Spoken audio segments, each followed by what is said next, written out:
Hello Eurovoxxers, we are here with Mikolas.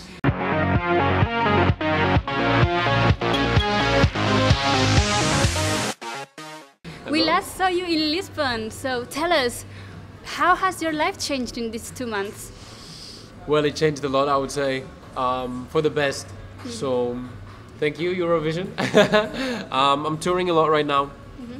I'll be going to Estonia soon to headline Baltic Sun Festival. I have a lot of gigs in Prague. We'll be going to Spain. I'll be going to Canada for songwriting, and like every single day is booked. So it's crazy. It's crazy. But we are in London. Can we ask you, what are you doing in London? Yeah, so in London we're talking to some publishings here. I can maybe say that we're talking to BMG, we're talking to Cobalt, we're talking to other publishings as well. So we're having some meetings. Let's see how it goes.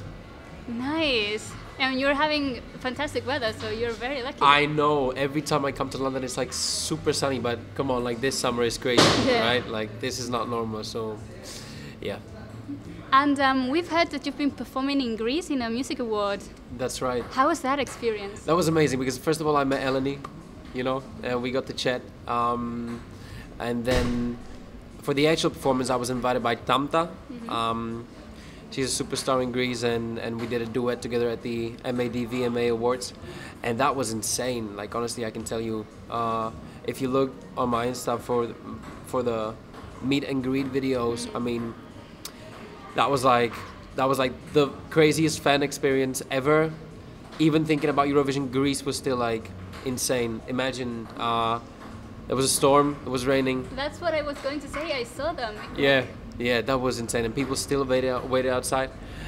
We were soaking wet, but we did it anyway. And the actual performance, like, I never heard so much noise in my life, I would say. So yeah, shout out to Greece. Hopefully coming back soon. Yay! And how was that performance different to your Eurovision performance? Well, I didn't do a front flip, I did a back flip first of all. I haven't done that in like 2 years, so that was fun. But apart from that, it was really different. They had amazing dancers, and we just did a whole different concept. So first of all, it was a duet. So I was not alone on stage, and then we had of course, different setup to Eurovision. So yeah, go and check it out. It's on YouTube. You'll see for yourselves. It's really cool. I've seen it. Thank you. Yeah, it was super dope. Crazy experience. Loved it. And with all this noise around you, since you took part in Eurovision. Sorry, Neta. Nearly. Coming for you though. Do you find time for yourself to like sit in silence and write, or? Wow, you know, this is I think like the most difficult thing right now because everything took off so quickly, and I had to sort of like find my way through the new schedule and everything. So I'm still getting used to it, I would say. I love every second of it, but yes, I'm thinking of holiday kind of a lot. So hopefully like during Christmas I will get to go somewhere. But we'll see. I would love to. So you're fully booked till Christmas, that's what you're saying? I'm not fully booked till Christmas, but it's like, you know, we're planning our own concerts as well. European tour like my own. We'll see how that goes, and everything just takes a lot of time. So for me, it's not possible to disappear like during a time when you're shooting a music video or when you're preparing a concert or something. So Christmas is because like everybody's resting and nobody's calling no one, you know. Like this is the time when people don't pick up the phone, so that's a good time to go somewhere. So hopefully we'll get to do that. Nice. And you wrote "Lie to Me" from a very kind of negative emotion about ex-girlfriends and things like that. What inspires you nowadays to write? Because with all of this noise, you must be living new experiences, as you say. Do you get like inspiration out of all of this, what you're living? You know, sometimes I'm wishing for like a little bit less inspiration because there's something always going on in my head. But yeah, first of all, like "Lie to Me" was not only about my ex-girlfriend, like to do her justice, okay? Sorry. It was about her as well.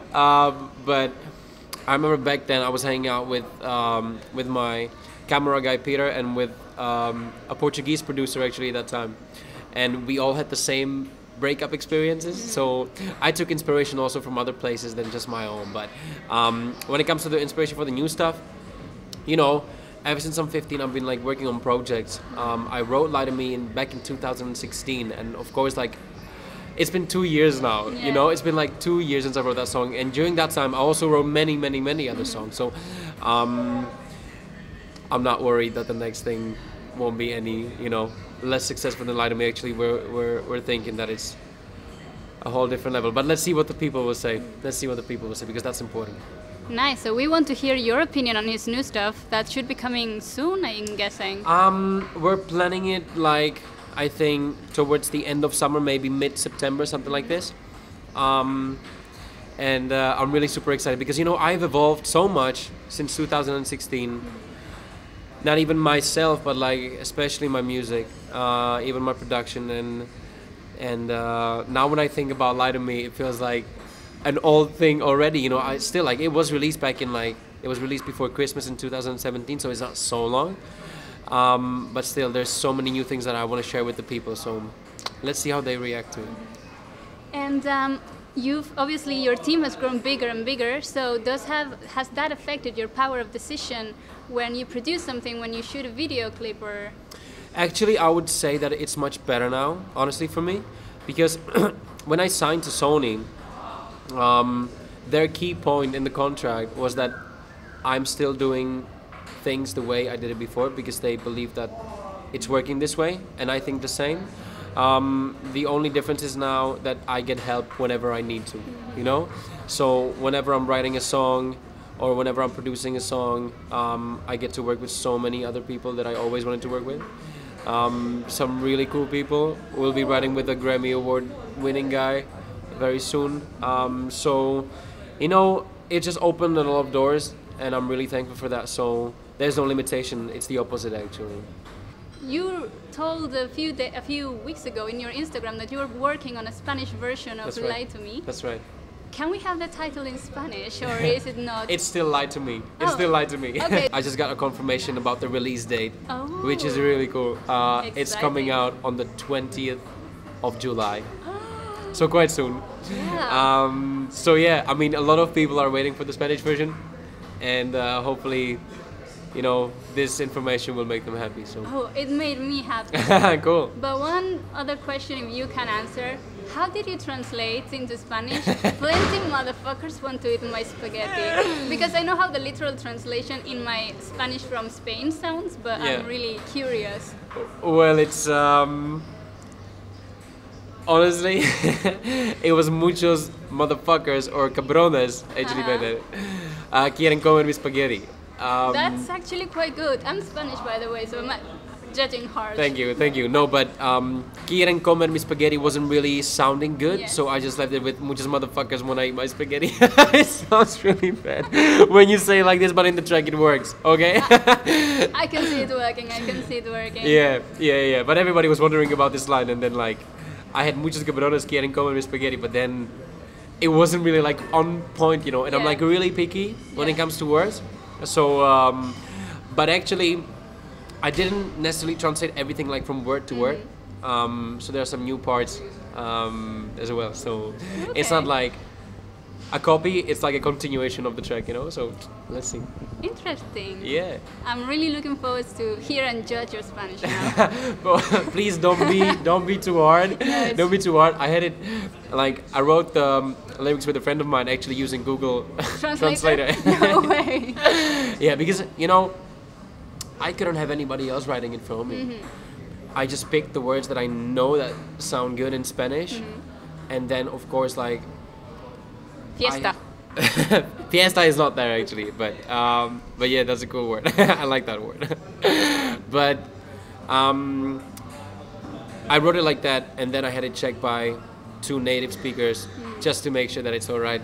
Had to make some changes, had to actually re-record some stuff, but now it should be perfect. So, but anyway, the pronunciation, don't be too hard on me, okay? We won't. But talking about Spanish, let's make a cultural exchange now. Okay. If you're up for it, Tell me. teach me either the floss dance or a Czech regional dance, and I will teach you how to dance flamenco. Wow, I don't know any traditional Czech dance, so I would have to do for the backpack kid. Yeah. Okay. Let's do that. Okay, Okay, let's let's do do that. that.